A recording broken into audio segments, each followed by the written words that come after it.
I want to talk about these pot handle covers that Rita sent to me to do a review of. These are pretty neat. I wasn't expecting these to be as cool as they are. They're really easy to use. You can see them right there. It's got two ends. One end you will put in over the handle, and there's another end that's got kind of a tab in there. And you put it in, and you simply grab the tab and pull.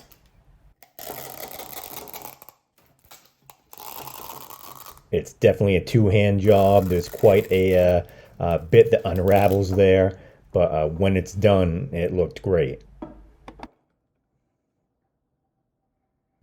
Now, additionally, this isn't just for kitchen use on pots and pans and such.